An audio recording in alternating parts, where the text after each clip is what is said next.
So this time of year, when children go back to school, is a big time for the spread of infectious diseases. It's really important for parents, first and foremost, to follow recommended vaccination schedules and to get the vaccines that this child's school requires. So definitely check with the school and check with your primary care provider, your pediatrician, to find out what your children need. I also like to remind parents this time of year that it's really important for adults to check in with their primary care providers and see if they need any booster shots for certain diseases.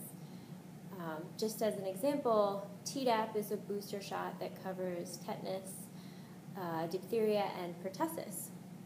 And right now there's a huge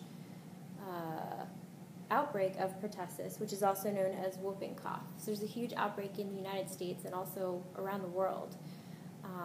There's been 22,000 cases recorded in 2012, and that's just huge. So there's big outbreaks in Washington State, Minnesota, Wisconsin, and higher than expected numbers have been recorded in dozens of other states.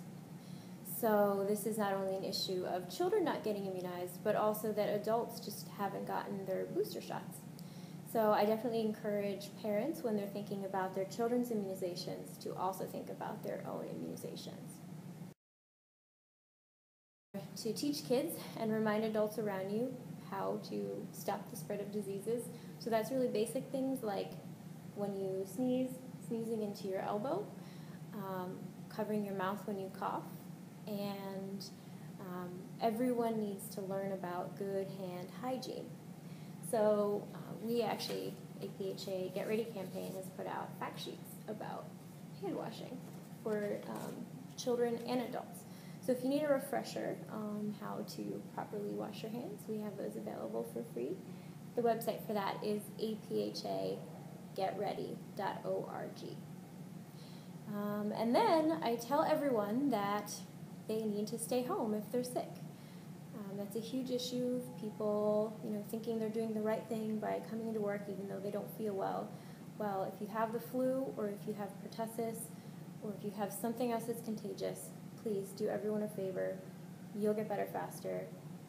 You will not spread it to other people. Stay home if you don't feel well.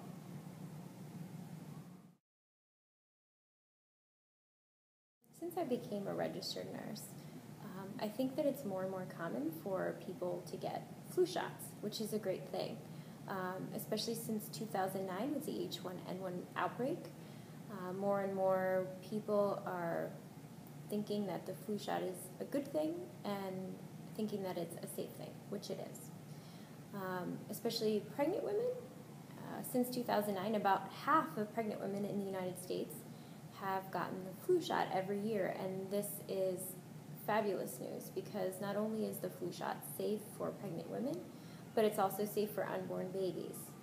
And because you can't give a baby an influenza vaccination until they're 6 months of age, the flu shot is actually shown to protect that baby after it's born until it's 6 months and can get the flu shot. So this is a really great advancement. And of course the CDC recommends that anyone over 6 months of age gets a flu shot. So more people, the better. That's a great thing. I also think that influenza surveillance has evolved in the last 5 or 10 years. For example, now we have Google Flu Trends, which tracks web searches online and measures that to some sort of indicator of what the flu season is like for the year. And then we also have surveillance tools where everyday people can actually log on to a website and report their symptoms that week, whether they have a fever or a cough or whether they're totally fine. And so that is really neat because it allows the public to be their own disease detectives, basically. That's a tool that the American Public Health Association sponsors. It's called Flu Near You, and anyone can join. It's open right now, so you could log on today at flunearyou.org, sign up, and start reporting flu symptoms for yourself and your family. It's It's a really neat thing.